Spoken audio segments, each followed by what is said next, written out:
안녕하세요. 신윤석 목사입니다. 포효하는 사자의 복음 마가복음 오늘 두 번째 시간을 맞이하게 되는데요. 오늘 2과가 아니라 오늘 3과 예수님의 초기 갈릴리 사역에 대해서 우리 함께 살펴보도록 하겠습니다. 우리 첫 주에는 개관과 서론을 함께 살펴보았고 오늘 3과 예수님의 초기 갈릴리 사역 마가복음 1장 21절부터 3장 12절까지의 내용을 통해서 우리가 함께 은혜를 나누는 시간이 되었으면 좋겠습니다. 지난 시간에 제가 여러분들께 당부드린 바가 있어요. 예습복습이 중요하다는 거예요. 예습복습 없이 임하셔도 정말 이해력이 좋으신 분들은 좀 다 이해하실 수도 있겠지만 그것이 사실상 쉽지 않습니다. 그래서 여러분들께서 이 책을 예습하시고 또 복습도 하셔야 이 내용들이 좀 받아들이시기가 더 좋을 거예요. 그래서 다시 한번 예습 복습을 철저히 해 주십사 당부드리는 바입니다. 네, 그러면 시작하도록 하겠습니다. 자, 오늘 본문의 위치. 예수님은 첫 네 제자를 부르시고 사역을 시작하셨어요. 첫 네 제자, 이 사람들 베드로, 안드레, 야고보, 요한. 이 네 명의 사람들 F4예요. 예수님을 따른 사람들 팔로워 4명. 그리고 이 사람들의 직업이 무엇이었죠? 이 사람들의 직업이 어부였어요. 피시맨 4. 이렇게 F4, 베드로, 안드레, 야고보, 요한을 부르시고 예수님께서 그 공생의 사역을 시작하신 이야기가 나오고 있습니다. 마가복음의 첫 몇 장에서 예수님의 사역은 말씀 그리고 행위로 이루어지고 있어요. 이 두 가지를 기억하시면서 오늘의 이 마가복음 1장 21절부터 3장 12절까지 이 마가복음 초반부의 이야기를 함께 살펴보기를 원해요. 예수님이 설교하고 가르치시는 모습이 또 오늘 본문에 나오고 있고요. 귀신과 질병에 대해서 권위를 행사하시는 예수님의 모습도 우리가 오늘 본문을 통해서 볼 수 있을 것입니다. 이 첫 세 장은 예수님의 왕적인 권위, 널리 퍼진 경이로움, 예수님에 대한 긍정적 수용, 이런 주제들, 이 마가복음 전반부에 더 큰 주제에 기여하고 있어요. 이 전반부에서 이 오늘의 우리가 함께 공부할, 함께 살펴볼 이 첫 세 장에 굉장히 중요한 주제들이 나온다라는 말씀이에요. 자, 큰 그림. 마가복음 1장 21절에서 3장 12절은 예수님의 가르침과 행위에는 필적할 만한 상대가 없을 만큼 놀라운 권위가 있다는 것을 보여주고 있습니다.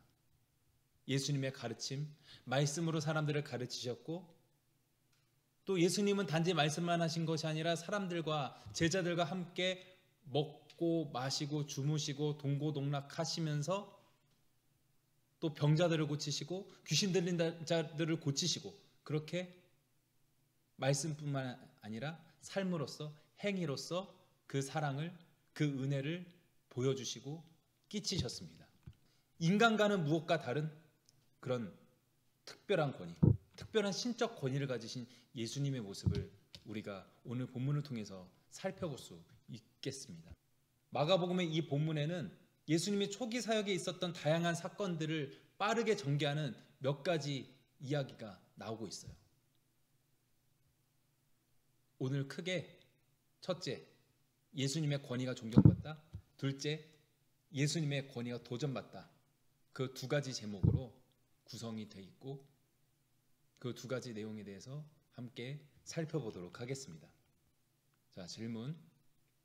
예수님은 지상 사역을 시작하시면서 가장 먼저 회당에 들어가 사람들을 가르치셨다.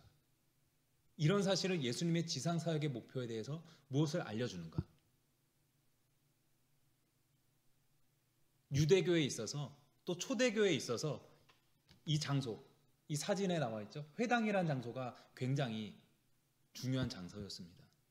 예루살렘 성전을 대체하는 그런 역할을 하는 장소가 바로 회당이에요. 모두가 절기에 예루살렘 성전에서 모여서 예배해야죠.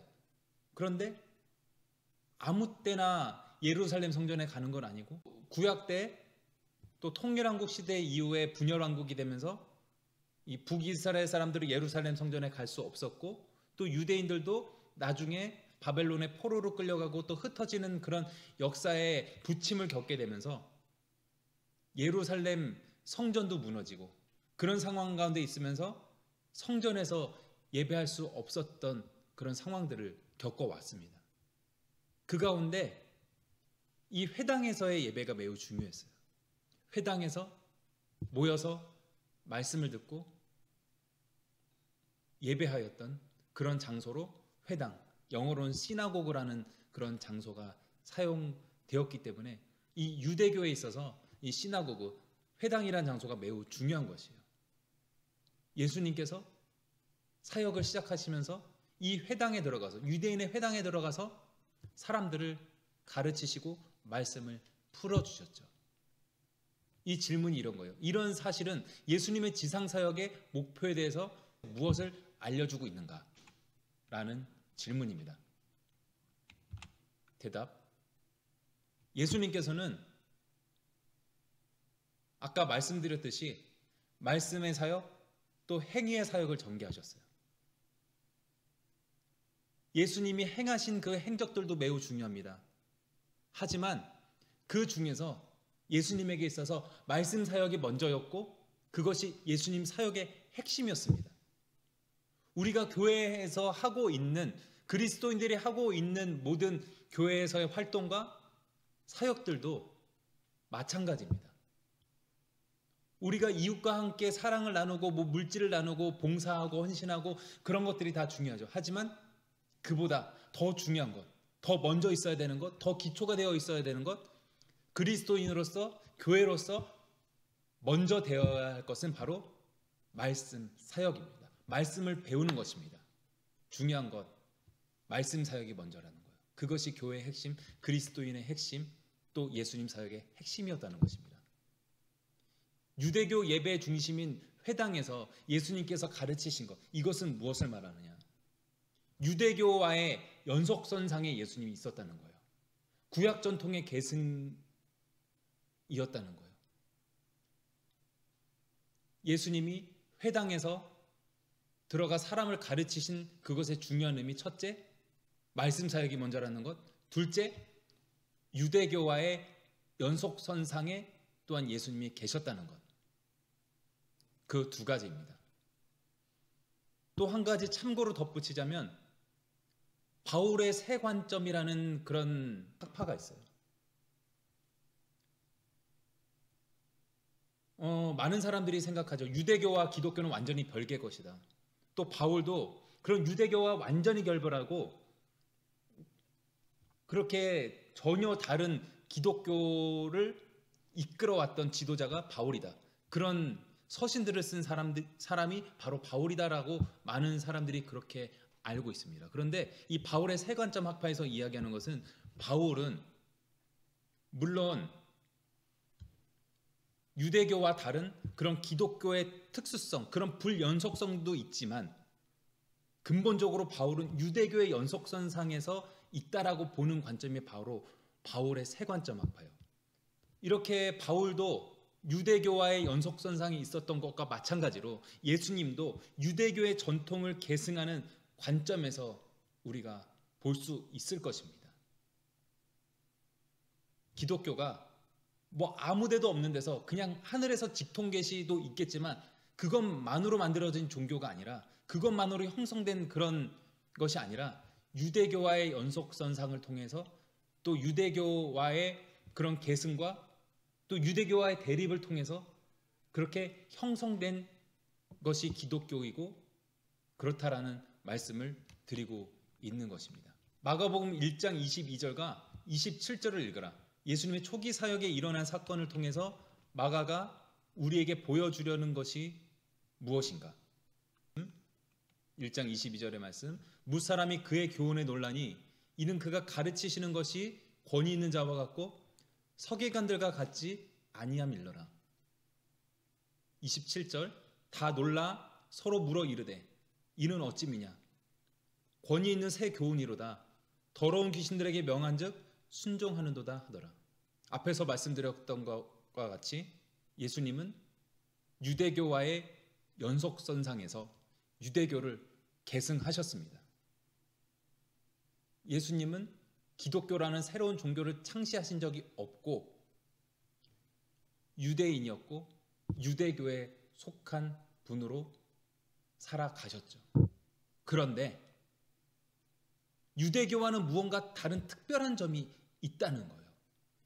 예수님이 구약 성경을 읽으시고 이 회당에서 그렇게 읽으시는데 그것을 또 풀어서 설명하시는데 유대교 랍비들의 가르침, 서기관들의 가르침, 이런 사람들과의 이런 종교 지도자들의 가르침과는 무언가 다른 특별한 점이 있다는 것입니다. 권위 있는 새 교훈, 그들과는 다른 무언가 새로운, 무언가 특별한 그 교훈이, 무언가 특별한 점이 바로 예수님께 있었다라는 거예요. 그래서 예수님은 유대교와 연속선상이 있지만 또 유대교와 불연속선상에서 무언가 분리되고 구별되는 특별한 점이, 그런 신적인 권위가 예수님께 있었다라는 말씀입니다.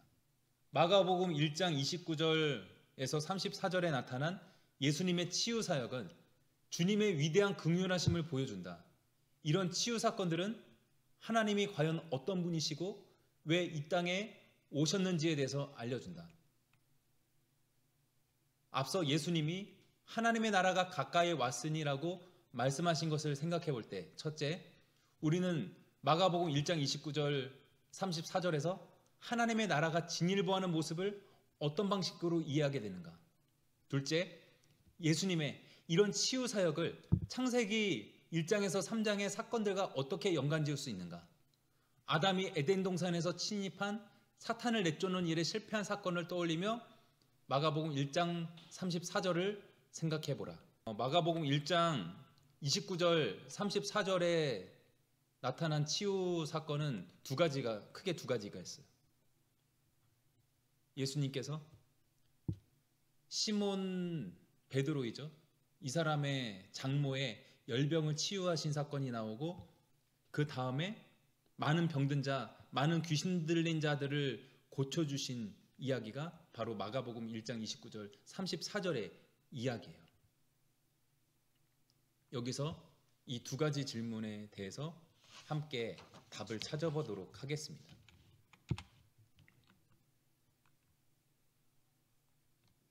창세기의 이야기, 창세기 내러티브에 보면은 에덴 동산에서의 타락으로 죄, 죽음, 질병이 들어왔어요. 그렇게 타락한 인류, 아담과 하와를 통해서 죄와 죽음과 질병이 들어오게 되었는데, 그 중에 인류가 겪게 된 가장 큰 질병은 죽음에 이르는 병이다. 죽을 때까지 인간으로서, 인간의 실존으로서 결코 벗어날 수 없는 불안의 문제가 인간에게 있어서 가장 치명적인 그런 문제이다 라고 실존주의 철학자 키에르케고르가 이야기를 하였어요.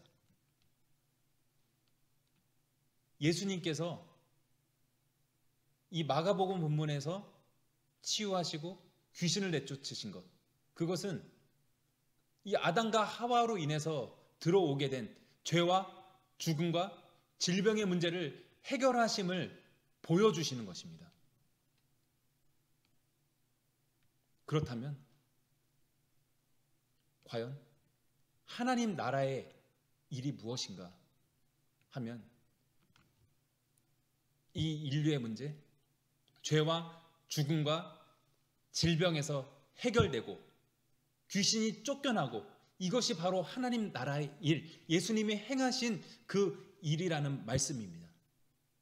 에덴 동산에서 아담과 하와는 이 일에 실패해서 사단의 유혹에 넘어가서, 마귀의 유혹에 넘어가서 인류의 죄와 죽음과 질병이 들어오게 됐고, 그래서 인류는 그런 죽음에 이르는 병, 불안의 문제로 그렇게 평생 죽을 때까지 살아갈 수밖에 없는 그런 존재가 되었는데, 예수님이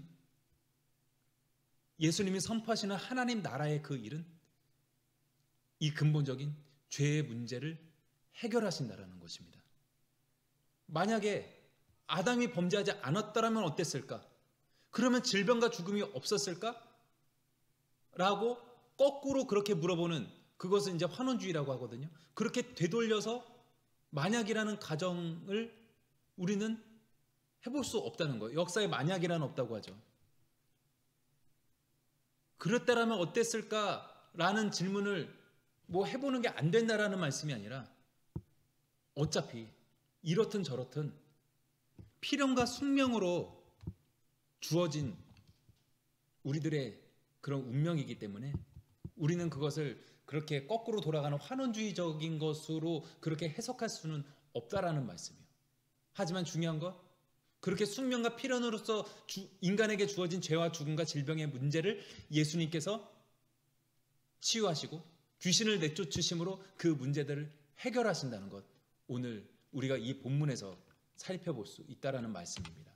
마가복음 1장 35절은 예수님이 하루 동안 행하신 일들을 묘사하기 위해서 4가지 동사를 사용한다. 일어나, 나가, 가사, 기도하시더니 라는 4가지 동사. 이를 통해 우리가 알 수 있는 예수님이 우선순위로 여기시는 일은 무엇인가? 여기서 우리가 교훈으로 삼을 점은 무엇인가?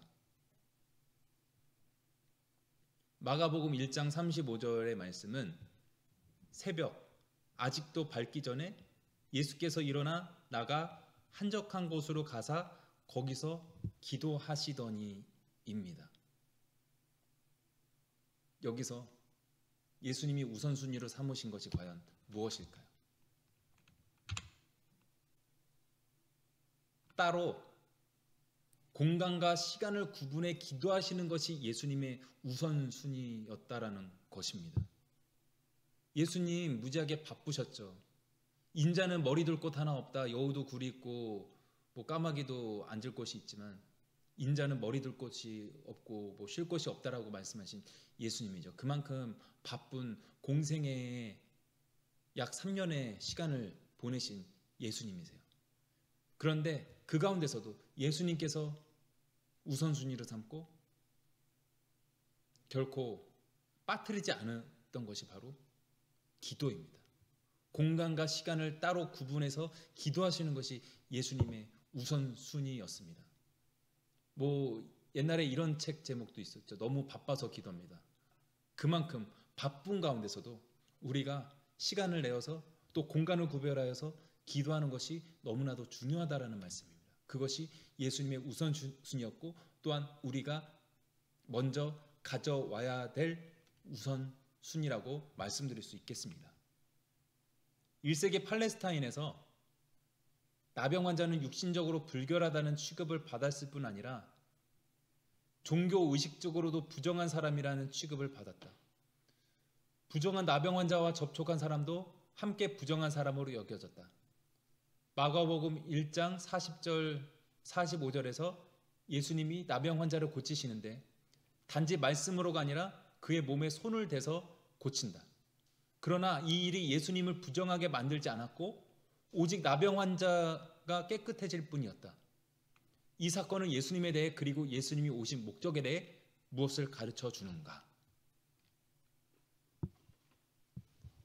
나병 환자, 옛날에는 문둥병이라는 그런 이름으로 불렸지만 지금은 문둥병이라고 말하지 않고 나병 환자라고, 나병이라고 그렇게 우리가 표현하고 그렇게 사용을 합니다. 이 나병 환자는 7일 이상 자가격리를 해야 돼요. 그 자가격리 기간이 부정한 기간입니다. 그 부정한 기간, 자가격리의 기간 동안에는 성전 출입을 할 수 없어요. 또 어쩌다가 어쩔 수 없이 길을 지나가야 될 때, 그래서 사람을 마주칠 수밖에 없을 그때에 이 사람들, 나병 환자, 이 부정한 사람들, 자가격리됐던 사람들이 해야 되는 행동, 나는 부정하다, 나는 부정하다 외치면서 가는 거예요. 왜냐하면 이 부정한 사람한테 접촉하면 그 사람도 같이 부정한 사람이 돼서 성전에서 제사 드리고 예배할 수 없었기 때문에, 같이 부정한 인간이게 되기 때문에 이게 피해줘야 되는 거예요. 그런데 이 사람이 이 부정하게 된 나병 환자가 나는 부정하다 부정하다 외치지 않고 그냥 멀쩡한 사람처럼 그렇게 걸어가다가 누구나 접촉됐다? 그래서 걸렸다? 하면 어떻게 되냐면 돌 맞아 죽어요. 구약의 율법에서는 부정한 것 만지면 안 돼요. 부정한 사람을 피해야 돼요. 코로나 확진자를 우리가 피해야 되는 것과 마찬가지로 그렇게 피해야 되는 것입니다. 그것이 구약의 율법이에요. 구약의 율법에서는 이 부정한 인간한테 접촉된 인간도 같이 부정해지기 때문에 그렇게 율법에서 명령하고 그렇게 제시하고 있는 거예요. 그런데 예수님이 이 나병 환자를 만지셨죠. 나병 환자에게 말씀만 하셔도 나을 텐데 이 사람이 나았겠죠. 예수님은 신적인 권위, 특별한 하나님의 권세가 있는 분이셨기 때문에 예수님이 말씀으로만 하셔도 이 나병 환자가 낫을 거예요. 근데 단지 말씀으로서가 아니라 그의 몸에 손을 대서 고쳐요. 그런데 예수님이 부정하게 되지 않고 오히려 이 나병 환자가 깨끗하게 되었습니다. 이 사건을 통해서 이 나병 환자가 깨끗해지는 사건을 통해서 예수님이 우리에게 보여주신 그것이 그 가르침이 무엇일까요? 대답입니다. 앞에서 말씀드렸듯이 유대교의 정결법은 부정한 사람에게 닿으면 함께 부정해지는 거예요. 그런데 예수님의 생명의 법은 무엇이었냐면 거룩한 예수님께 접촉되면 부정한 것이 정하게 되는 것입니다. 예수님만 그럴까요? 예수님을 믿는 사람도 마찬가지예요. 예수님을 믿는 사람에게 접촉되고 그에게 영향을 받는 사람도 같이 거룩해지고 깨끗해지고 정결해지고 온전해지는 것, 이것이 예수님의 생명의 법, 그리스도인들의 생명의 법이라고 말씀드릴 수 있겠습니다. 찬송가에서 우리가 찬양하듯이 예수님은 부정한 모든 것을 밝히시기 위해서 이 땅에 오신 분이세요. 부정한 사람과 닿아서 부정하게 되고 그래서 부정한 인간을 피해야 되는 것이 아니라 정하신, 깨끗하신, 온전하신, 거룩하신 생명이신 예수님께 접촉됨으로 모든 부정한 것, 모든 죽음의 세력들이 멸절되는 것, 그것이 바로 예수님이 선포하신 복음이고 예수님이 행하신 치유 사건입니다. 이제 앞에는 예수님의 권위가 존경받았던 이야기고 두 번째 이야기로 넘어가서 예수님의 권위가 도전받은 이야기가 2장 1절에서 3장 12절까지에서 나오고 있습니다. 예수님의 권위가 무사람들에게 어떻게 도전을 받았는지 함께 살펴보도록 하겠습니다. 첫 번째 질문, 예수님께로 데려온 중풍병자에게 예수님이 처음 하신 말씀은 중풍병과는 아무 상관이 없는 것이었다. 작은 자야, 내 죄 사함을 받았느니라. 이 말씀은 중풍병자뿐 아니라 우리 모두 안에 있는 가장 깊은 문제, 치료받아야 할 가장 심각한 질병이 무엇이라고 말하는가? 이 중풍병자 이야기, 중풍병자가 움직일 수 없는 사람이죠. 이 사람을 친구 4명이 메고 지붕을 뜯어서 예수님께 내려서 예수님이 작은 자야 내 죄사함을 받았느니라 하시고 그 즉시에 이 중풍병자가 치유돼서 침상을 들고 걸어갔더라. 그 이야기가 지금 말씀하는 이 이야기입니다. 그런데 이 본문을 보면 참 이해할 수 없는 부분들이 이전에 있었어요. 아니 이 사람들이 아무리 이 중풍병자의 병을 고쳐주는 거 예수님 앞에 나오는 것이 중요해도 그렇지 어떻게 남의 집 지붕 기와를 뜯고서 그렇게 이 사람을 달아내렸나? 이거는 좀 무단 주택 가혹 침입죄에 해당되는 것이 아닌가? 그리고 이 사람들이 어떻게 이 마태복음에 보면은 이 마가복음에서는 지붕을 뜯었다라고 말씀하고 있는데 마태복음에서는 기와를 뜯었다라고 말씀하고 있어요. 아니 도대체 뭐로 이 기와를 뜯어냈을까라는 그런 의문점이 있었어요. 유대인, 이 팔레스타인, 고대 팔레스타인 사회에서는 집들이 좀 따닥따닥 붙어 있었고, 이 집 안에서 사람들이 생활했을 뿐 아니라 지붕 위에서 뭐 선탠도 하고 또 이웃과 대화도 나누고 또 많은 것들을 했던 그 생활의 터전, 또 중요한 장소가 지붕이었어요. 그런데 이 지붕, 마태복음에서는 또 당시의 문화에 또 그것을 듣는 독자들에게 맞게 기와라고 표현을 했지만 지붕이라는 표현이 맞아요. 기와장, 뭐 벽돌로 만든 그런 거 아니라 지프로 만들어진 그런 지붕이었기 때문에 손으로 힘껏 뜯어내면 충분히 뜯어낼 수 있었던 것입니다. 쉽게 뜯어낼 수 있을 만큼 또 좀 짚을 잘 메워가지고 하면 금방 또 고칠 수 있어요. 그리고 이 사람들이 지붕을 그렇게 서로 넘나들며 함께 교류했기 때문에 뭐 주택, 가옥, 침입제 이런 것에도 해당되지 않았습니다. 중요한 것은 지붕을 뜯어낼 만큼 정말 이 사람, 이 중풍병자를 치유해 주는 그 일이 이 4명의 친구들에게 너무나도 중요했다는 거예요. 예수님 앞에 나오는 것이 너무나도 중요했다라는 것입니다. 여기서 중풍병자, 이 병자가 어떤 믿음을 가졌는지 그 상태에 대해서 성경에서는 말씀하고 있지 않아요. 단지 이 4사람의 간절함으로 말미암아 예수님께 나아갔을 때 이 중풍병자가 치유받았다라고, 그렇게 예수님이 작은 자야 내 죄사함을 받았느니라 라고 말씀하시고 그렇게 치유하신 이야기가 나옵니다. 그런데 이 뭐 믿음이 어떤지 마음 상태가 어떤지 알 수도 없는 이 중풍병자가 병 고침을 받았다, 너가 나음을 입었다 이런 얘기가 아니라 왜 예수님께서 여기서 뜬금없이 죄 사함, 죄에 대한 이야기를 하고 계시는 것일까요? 이 질문에 대해서 대답해 보겠습니다. 창세기 내러티브에 따라서 아담과 하와를 통해서 질병과 죽음과 죄가 이 땅에 인류에게 들어왔다라고 말씀드렸죠. 그런데 질병과 죽음은 죄로부터 온다라고 말씀드릴 수 있겠습니다. 죄인이기 때문에 질병과 죽음이 온다? 죄를 지어서 질병과 죽음이 온다? 딱 그거는 아니에요. 나쁜 짓을 하면 병 걸린다? 나쁜 짓을 하면 저주받는다? 뭐 11조 안 하면 암 걸린다? 이런 거를 말씀드리는 바가 아니에요. 그런데 궁극적으로 죄인이 된 인간들에게 필연적으로 따라붙었던 것이 질병이고 죽음이고 불안의 문제였다라는 말씀을 드리고 있는 것입니다.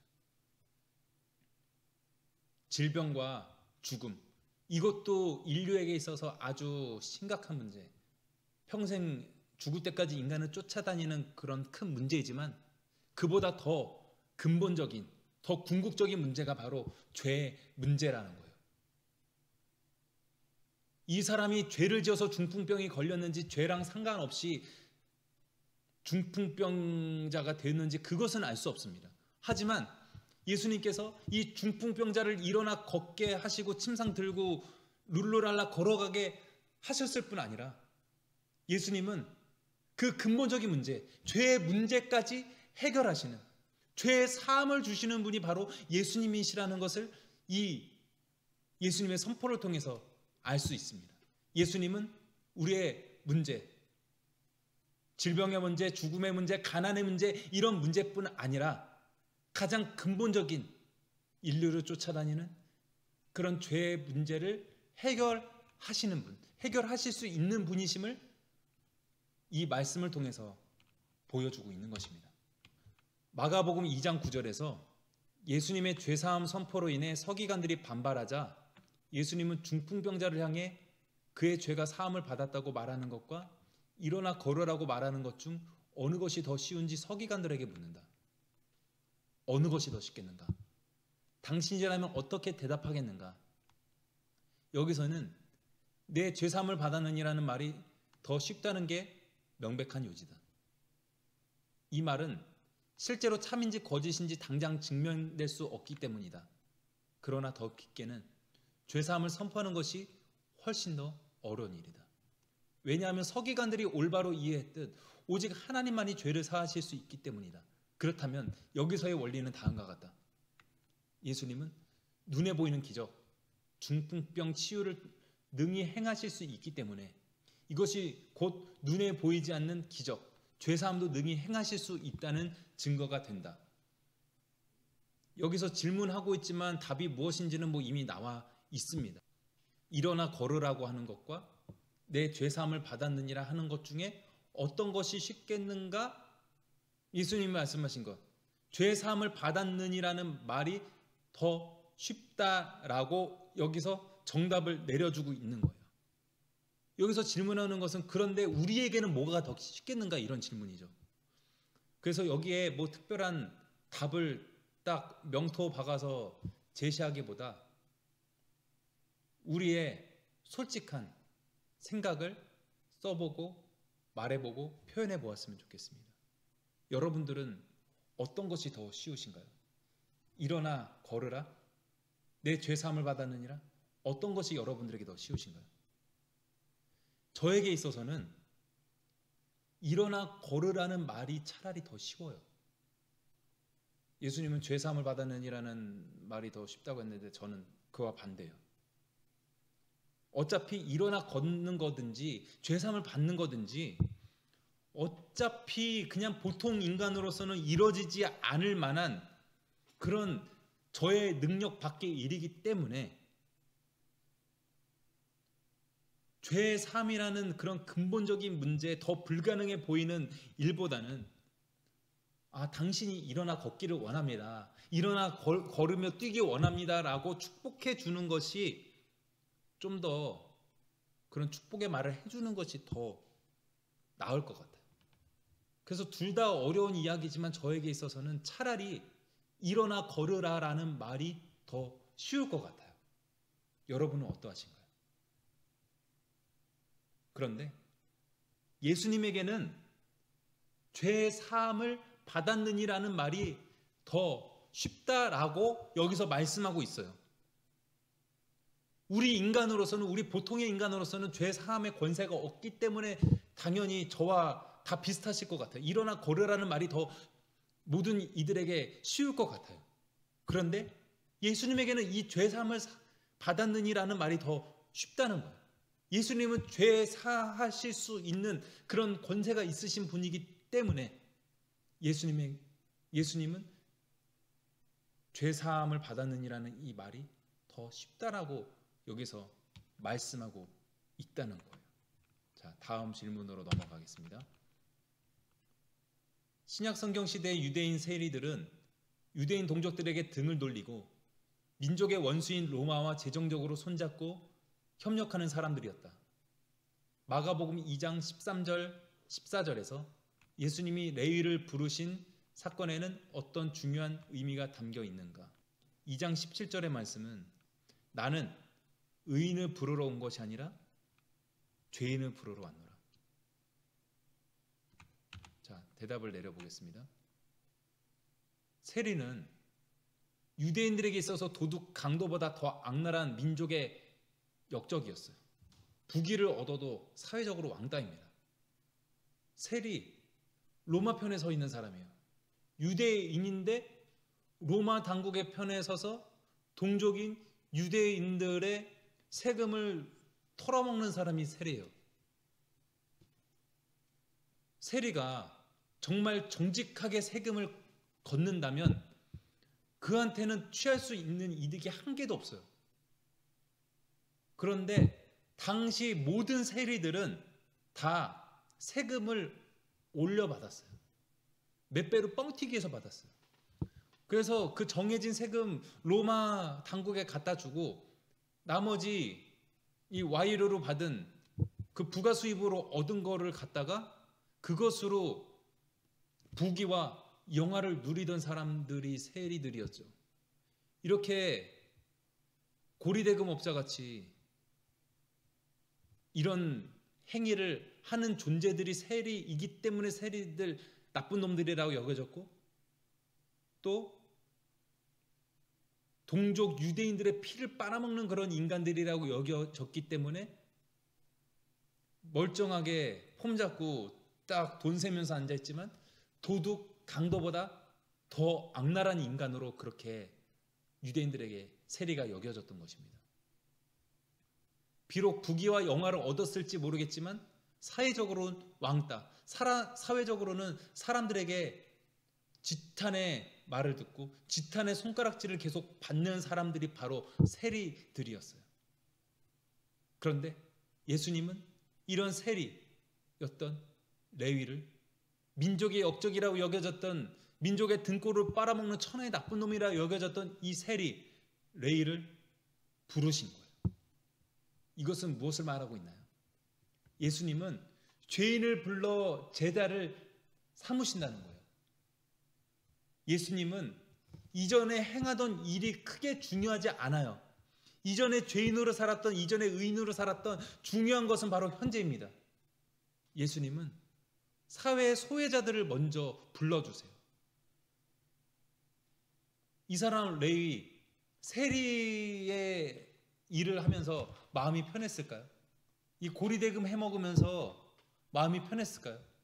그의 마음에는 아마도 불편함이 있었을 것입니다. 그의 마음에는 무언가 양심의 가책이 있었을 것입니다. 내가 이렇게 살아가도 될 것인가 하는 그런 자괴감들이 있었을 거예요. 아마 예수님은 그런 레위의 마음의 중심을 보셨을 수도 있습니다. 성경에 기록된 것이 아니지만 그렇게 추정해 볼 수 있다는 말씀입니다. 중요한 것은 과거에 어떤 것을 행했느냐가 아니라 현재 예수님 앞에 어떤 마음으로 양심의 가책을 느끼고 회개 자복할 만한 그런 마음의 준비가 있는가, 그것입니다. 예수님은 사회의 소외자들, 사회 아웃캐스트들을 먼저 부르셨어요. 지난 시간에 말씀드렸듯이 예수님은 사회에서 소외된 사람들을 불러주셨습니다. 출애굽한 백성들을 히브리인이라고 우리가 흔히 부르죠. 그 어원이 하비루라는 그런 썰이 있는데, 하비루 진짜 하층민들이에요. 이집트에 있어서 이 백성의 숫자에도 이 머릿수에도 들지 않는 그냥 아주 버려진 인간들, 그런 인간들이 하비루였습니다. 출애굽은 이런 이집트 제국에서 사람으로도 취급받지 못하던 그런 이스라엘 사람들, 또 그것에 있던 불황자들, 그런 사람들을 하나님의 백성으로 삼아주신 그 사건이 바로 출애굽의 사건이에요. 또한 신약에서 예수님은 그런 사회에서 소외된 아웃캐스트들, 오클로스는 어떤 사람들이냐면, 또 로마 정부에서 후견인 제도가 있는데, 이 후견인의 끝판왕은 황제고, 또 그 밑에 또 후견인이 있고, 또 이렇게 또 그 밑에 속해 있는 사람이 있고, 그렇게 얽히고 설키고 다 이렇게 그물망으로 짜여져 있는 게 로마의 사회였어요. 하지만 이 유대인들, 그 중에서 하층민들은 그 로마의 후견인 제도에 포함되지 않는 소외된 인간들이었어요. 계수에도 들지 않는, 이들이 세금은 내야 되지만 그런 시민으로서의 자격이 전혀 없는 사람들이 오클로스들이었습니다. 그런데 그때 유대인들 중에 부유층이라고 하는 사람, 부를 수 있는 사람들이 10%도 안 됐고, 나머지 90% 가까운 그 이상의 사람들이 오클로스, 그런 소외된 사람들, 백성으로도 계수되지 않을 만한 그런 민중들이었습니다. 예수님은 이런 아웃캐스트들, 이런 소외된 자들을 부르신 거예요.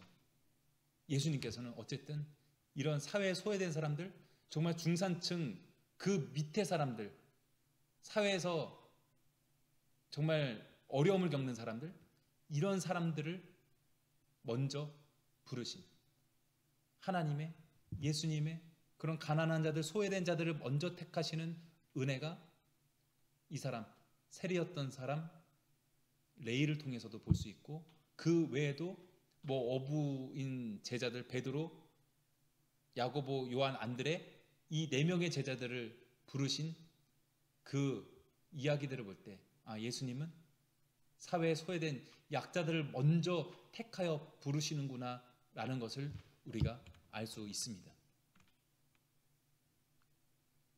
마가복음 2장 18절에서 22절의 말씀에서 사람들이 예수님의 제자들이 왜 금식하지 않는지에 대해 묻는 것은 예수님의 권위가 도전받는 또 하나의 사건이다.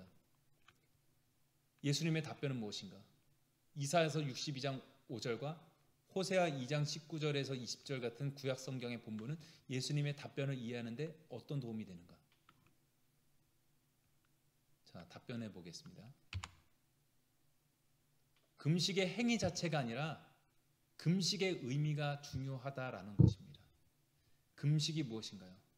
나의 기본적인 욕구를 끊고 오직 하나님만을 바라는 것이 금식의 참된 의미이죠.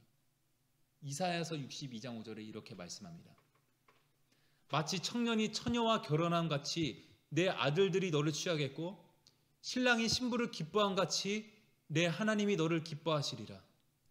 호세아 2장 19절 20절에는 내가 내게 장가들어 영원히 살되. 예수님께서는 손님들이 신랑과 함께 있을 때는 금식할 수 없다고 말씀하셨어요. 또 새 포도주를 새 가죽 부대에 담아야 한다라고도 말씀하셨어요. 금식, 결국에는 하나님을 바라는 그런 절실함, 간절함의 표현이 바로 금식입니다.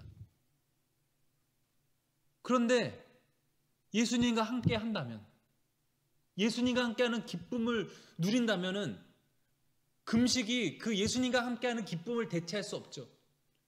슬픈 빛을 띠고 지저분하게 그렇게 굶주려서 이렇게 시름시름 앓는 그것이 금식의 중요한 의미가 아니라 결국에 예수님과 함께하는, 하나님과 동행하는 그 기쁨을 추구하는 게 금식의 의미예요.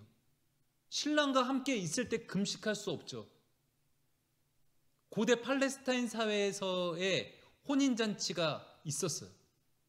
고대 팔레스타인 사회에서의 혼인제도가 이러했어요. 정혼 기간이 있고 또 실제 혼인이 있어요. 우리에게는 일부 사람들 외에는 약혼식과 결혼식이 나눠져 있지 않고 그냥 한 번에 결혼하죠. 약혼식 이런 거 없이. 그런데 이 유대인들에게 있어서는 혼인식, 결혼식이 따로 있었어요. 남자가 어떤 여자를 꼬시기 위해서는 어떻게 되냐? 아빠한테 돈을 뜯어요. 아빠한테 거대한 그 지참금을 뜯어가지고 그 돈을 가지고 이 좋아하는 여자, 결혼할 만한 그런 여자 집에 가요. 그래서 거기서 잔치를 열어줍니다. 고기를 마련하고 포도주도 마련하고 그렇게 동네 모든 사람들을 불러서 혼인 잔치를 열어요. 그렇다고 해서 그것이 혼인이 성립된 것이 아니에요. 축제 마지막 날에 포도주를 따라서 신부에게 내밉니다. Will you marry me? 하면은 이 여자가 오케이 받아주면은 이게 정혼 관계가 성립이 되는 거예요. 근데 no, 나 싫어요, no 하면은 전문 용어로 나갈이 나는 거예요. 그렇기 때문에 이 유대인들의 결혼에 있어서 중요한 것 포도주였어요. 이런 말이 있었어요. 혼인잔치에 신랑은 없어도 되지만 포도주는 없어서는 안 된다. 그만큼 함께 포도주를 마시고 기쁨을 누리는 것, 그것이 너무나도 중요했습니다. 그리고 그렇게 정혼이 성립되면 한 1년 정도 또 집을 마련하고 또 여러 가지 준비를 한 다음에 또 신랑이 다시 신부의 집으로 와서 1년쯤 되는 그 어느 날 갑자기 와서 신부를 데려가면 정식 부부가 되는 게 고대 팔레스타인 사회 유대인들의 혼인 제도였습니다.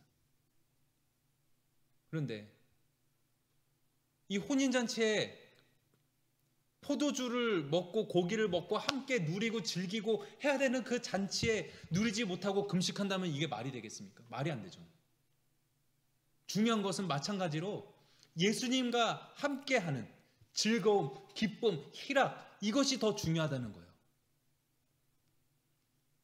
그래서 유대교가 이 유대인들의 신앙 체계에 있어서 많은 보탬이 되고 도움이 되고 또한 그렇게 그들의 신앙을 유지해 올 수 있었던 그런 좋은 부분들도 물론 있지만, 유대교의 율법의 그런 준수에 문제점이 있어서, 율법 자체의 문제는 없죠. 하나님의 말씀이기 때문에 이것이 큰 문제가 된 것이 아니고 이것은 진리의 말씀입니다. 하지만 이것을 적용하는 사람들이 이거를 너무 문자에 얽매여서 적용했을 때 마땅히 기쁨으로 누려야 될 그 삶을 기쁨으로 누리지 못하고 이 잔치하고 포도주 마시고 이렇게 즐기고 놀아라, 우리의 축제, 서로 그렇게 소리 못 지르는 사람이 술래 하면서 그렇게 모두의 축제를 즐겨야 되는데 그것을 못 즐기고 슬픈 낯빛으로 정말 눈빛이 퀭해서 얼굴이 까실까실해져서 그렇게 슬픈 낯빛을 띠고 그렇게 있다면 그거 안 되잖아요. 유대교의 율법이, 유대교의 그런 문자에 얽매인 금식이 이런 부분이었을 수 있습니다. 이렇게 사람들을 기쁨이 아니라 슬픔에, 또 어두운 낯빛에, 이 퀭한 눈에 머무르게 하는 것이 그런 왜곡된 그런 금식의 모습이었을 수 있어요. 그래서 중요한 것은 그런 슬픈 낯빛을 띠고 금식하는 것이 아니라 결국에 함께 누리는 축제 삶을 살아야 된다는 것. 그래서 예수님은 새 포도주를 새 가죽 부대에 담아야 된다. 이전에 그런 유대교의 낡은 부대가 아니라 새 부대, 예수님이라는 새 부대에 생명을 담고 복음을 담고 은혜를 담아야 된다. 슬픔이 아닌 기쁨을 담아야 된다라고 말씀하고 있는 것입니다. 예수님과 함께 있는 기쁨, 그것이 중요하고 그것을 추구하는 것이 참된 금식이라고 말씀드릴 수 있겠습니다. 자, 이제 마지막 질문입니다. 마가복음 2장 23절에서 38절과 3장 1절에서 6절 말씀에서 예수님이 안식일에 하지 못할 일, 율법에 어긋나는 일로 여겨지는 일을 행하신 것은 유대 종교 지도자들의 원성을 샀다. 여기서 2장 23절 28절의 이야기는 예수님이 배고파서 제자들과 함께 밀밭을 지나시면서 미리삭을 잘라 드신 이야기예요. 그리고 3장 1절에서 6절의 말씀은 안식일에, 그것도 손 마른 사람을 치유하신 사건입니다. 첫째 질문, 이 사건들은 마가가 그리려는 예수님의 초상에 어떤 방식으로 기여하는가?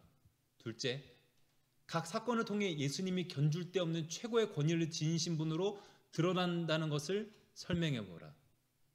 셋째, 마가복음 3장 7절에서 12절은 예수님의 초기 갈릴리 사역을 묘사하며 이 단락을 끝맺는다. 이에 대해 설명해 보라. 참고로 우리는 안식일을 주일로 지키고 있죠. 주일, 이 예수님의 부활을 기념하는 이 날을 우리는 주일, 안식일로 삼고 이날에 예배를 드리지만 제7일 안식일 이런 사람들은 토요일에 예배를 드리죠. 그게 원래 유대교 전통에는 그게 원래 맞았어요.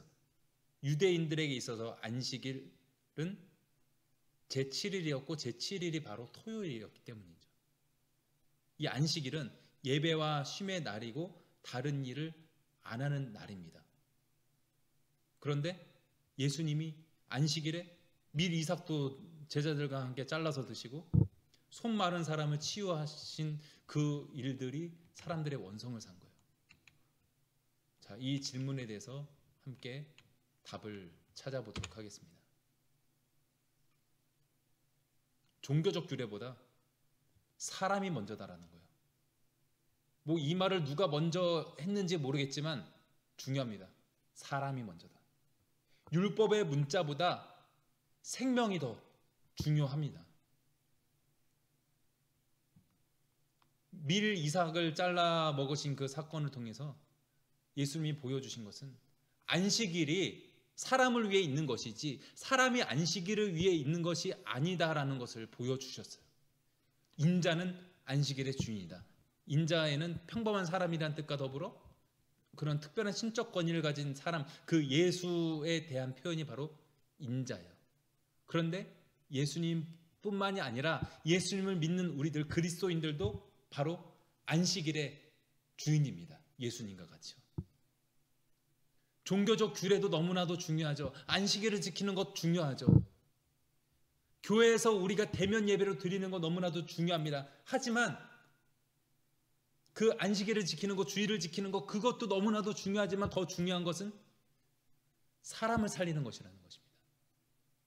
사람이 안식일을 위해 있는 것, 사람이 종교 규례, 그런 정해진 그 율법들을 위해서 존재하는 것이 아니라 그 안식일의 그 제도가, 종교의 규례가 사람을 살리기 위해서 있다라는 것을 예수님은 이 밀 이삭 사건을 통해서, 또한 이 손 마른 사람을 치유하신 사건을 통해서 보여주신 거예요.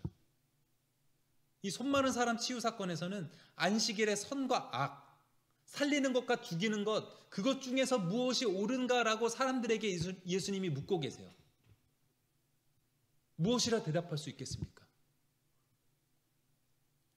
이게 어떤 사람이라도 예수님의 이 질문에 똑같은 대답을 내릴 수밖에 없죠. 뭐 바리새인, 서기관들, 어떤 율법 학자들, 어떤 랍비들이더라도 이게 좀 동의하긴 뭐한데 이 예수님의 질문에 당연히 이 대답을 내릴 수밖에 없어요. 당연히 악을 행하는 것보다, 죽이는 것보다 선을 행하고 사람을 살리는 것이 옳다라고 대답하는 것이 보통 보편적인 사람의 답변일 것입니다. 근데 이 예수님을 비판하고 비난하고 또 예수님의 권위에 도전했던 사람들은 속으로 그렇게 생각했을 거예요. 그래, 선을 행하고 사람을 살리는 게 옳은데, 그런데 점점점 율법에서는 613개의 그런 조항에서는 그런데 점점점 했을 거예요. 우리는 사람을 살리는 옳은 일을 그저 하고 거기에 율법에서는 어떤데, 이 규례에서는 어떤데 점점점 달 이유가 없습니다. 각 사건을 통해 예수님이 견줄 데 없는 최고의 권위를 지니신 분으로 드러난다는 것을 설명해 보라는 그 질문에 대한 대답. 본말 전도, 같이 전도되어 있던 것을 예수님은 다시 뒤집으심으로 권위를 드러내셨어요. 이 유대인의 종교 지도자들이, 바리새인 이런 사람들이 율법을 철저히 지키고자 하였던 노력들이 너무나도 소중했고, 그런 율법에 대한 준수로 인해서 유대교인의 정체성을 계속 유지해 올 수 있었어요. 그들은 분명 긍정적인 역할, 또 유대인들로서의 정체성, 하나님의 사람으로서의 정체성을 확보하는데 많은 기여를 한 그 공로 너무나도 큽니다. 하지만 그들이 잘못한 것들이 있었어요. 본말 전도를 시켰어요. 가치 전도를 시켰어요. 사람을 살리는 그 일보다 그저 종교 규례에 얽매이는 것이 더 중요한 것이냐 가르쳤던 그런 왜곡된 가르침들이 그들에게 있었습니다. 그런데 그렇게 분말 전도 같이 전도되어 있어서 그렇게 뒤집어져 있었던 것을 예수님이 그것을 다시 없애겠다고 다시 뒤집어 엎으심으로 예수님은 이 본질적인 것을 다시 세우시는 분이다. 그렇게 예수님의 신적인 권위를, 무언가 다른 그런 특별한 권위를 드러내신 거예요. 자, 마지막 질문. 마가복음 3장 7절에서 12절 말씀은 예수님의 초기 갈릴리 사역을 묘사하며 이 단락을 끝맺는다. 이에 대해 설명해 보라. 예수님은 뭐라고 말씀하시냐면은 12절에 예수께서 자기를 나타내지 말라고 많이 경고하시더라. 이 예수님의 경고, 이 본문에서뿐 아니라 조용히 하라, 알리지 마라, 너희가 내가 행한 일들 시크릿, 비밀이다 라고 많이 말씀하셨어요. 무슨 의미일까요? 전문용어로 메시아닉 시크릿이라는 것이 있어요. 메시아 비밀이라는 것이죠. 이게 예수님이 왜 알리지 마라 라고 하셨는지 예수님이 정확한 의미를 안 가르쳐 주셨기 때문에 우리는 그 정확한 예수님의 본뜻은 잘 몰라요. 하지만 우리가 충분히 납득 가능한 추정을 해볼 수 있습니다. 첫째, 아직 예수님의 때가 되지 않았기 때문입니다. 예수님 공생애가 요한복음에 의하면 대충 3년 정도라고 알려져 있죠. 예수님이 예루살렘 성전에서 가서 절기를 지키신 것이 요한복음에 3번 나오기 때문에 그렇게 3년의 공생애라고 추정하지만 뭐 3년인지 그보다 더 짧았는지 그보다 더 길었는지는 우리가 정확한 것은 알 수 없습니다. 그런데 예수님의 사역이 시작한 지 얼마 안 돼서 십자가 달려 죽으신다면은 안 되잖아요. 그 예수님의 그 얼마 안 되는 3년 즈음 되는 그 사역의 기간인데 거기서 금방 돌아가시면은 또 얼마나 예수님의 사역의 그 영향력이 더 대폭 축소됐을 거예요. 그래서 예수님은 항상 때에 대해서 말씀하세요. 내 때가 있다. 인자가 영광 받을 때가 있다. 인자가 들림 받을 때가 있다. 뭐 요한복음에서 말씀하는 것이지만 그 때라는 것이 있어요. 그 때.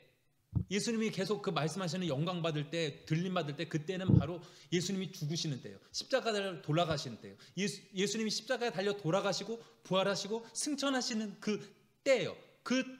그때가 아직 무르익지 않고 되지 않았기 때문에 이거를 미리 알려서 이렇게 끌려가게 만들지 말라라는 의미로 알리지 말아라, 조용히 해라 라고 하셨을 수 있습니다. 둘째, 일반인들이 못 깨달으기 때문에, 또 일반인들이 그냥 제자들이 예수님께 붙들린 사람들이 예수님의 말씀을 듣고 예수님의 행적을 따르는 것 다 하는 것이지만 일반인들이 이것을 예수님의 사역을 예수님의 행적을 다 이해할 수가 없어요. 서로 살고자 남을 짓밟고 하는 세상 속에서 남에게 짓밟힌 장미꽃처럼 되시는 예수님, 십자가에 자신을 내던지시는 예수님, 그거를 어느 일반 인간이 이해할 수 있겠어요? 제자들도 이해 못했는데요. 그래서 어차피 이들이 이해 못하고 이해 못하는 사람들이 이 복음에 대해서, 하나님의 은혜에 대해서, 하나님 예수님께서 선포하신 하나님 나라의 사역에 대해서 이게 이렇다 저렇다 떠들고 다니면 좀 그 복음의 의미가 왜곡될 수 있기 때문에 일반인들이 듣기는 듣지만 온전히 깨닫지는 못하기 때문에, 또 온전히 깨닫지는 못하게 하시려고 이것을 비밀로 붙이셨을 수 있습니다. 자, 오늘 이렇게 삶과 예수님의 초기 갈릴리 사역 마가복음 3장 전반부까지를 살펴보았습니다. 충분히 예습 복습이 되신다면 뭐 저만큼 뭐 이렇게 장황하게 이야기를, 소위 말하는 썰을 푸실 수는 당연히 없으시겠지만 그래도 이것에 어느 정도 충분히 대답을 내리실 수 있으실 것 같아요. 또 특별히 이 신앙학교를 하실 만한 분들이라면 어느 정도 그런 믿음의 지식과 그런 믿음의 연륜들이 쌓이신 분들이시라고 생각을 합니다. 그래서 이 포요하는 사자의 복음, 마가복음, 이 신앙학교 과정을 함께 해나가며 우리의 믿음이 더욱더 제자의 믿음, 더욱더 예수님과 함께 동행하는 그런 기쁨으로 살아가는 그런 믿음으로 더욱더 깊어지고 더욱더 원숙해질 수 있기를 소망합니다. 기도하겠습니다. 하나님, 오늘 예수님의 초기 갈릴리 사역의 모습을 우리가 함께 살펴보았습니다. 예수님께서 세상에 별로 가진 것 없었던 세상에서 소외된 사람들을 부르셨고 그 중에서 4명의 제자들 베드로, 안드레, 야고보, 요한을 부르셔서 하나님의 크신 일들을 하나님 나라의 크신 일을 함께 감당하는 그런 사람들로서 불러주셨음을 오늘 우리가 보았습니다. 우리가 잘났기 때문에 하나님 앞에 부름받은 것 아니라 우리가 부족하여도 우리가 연약하여도 세상에서 별것 없는 소외받는 사람들이다 하였을지라도 주님께서 우리를 존귀히 여기시고 우리를 택하신 그 은혜를 기억합니다. 예수님께서 무사람들에게 말씀하셨고 또한 그들을 고치시고 그들을 어루만지셨던 그런 예수님의 행위들을 우리가 살펴보았습니다.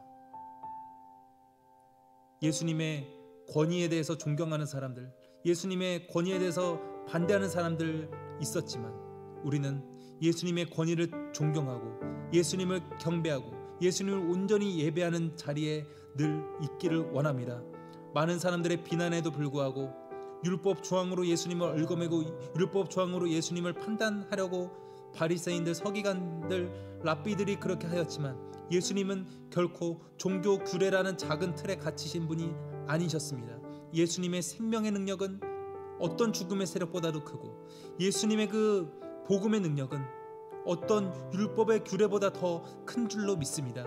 이 크신 예수님의 복음, 이 크신 예수님의 권위 우리가 늘 인정하며 그러므로 우리가 주의 말씀을 깊이 있게 대하며 그러므로써 우리 신앙이 더욱더 성숙하고 원숙해가고 더욱더 깊어지며 더욱더 향기나는 우리의 삶, 우리의 신앙이 될 수 있도록 주님 인도하시고 이 포효하는 사자의 복음, 마가복음 이 시간을 통해서 그렇게 사용될 수 있도록 이 강의를 사용하여 주옵소서.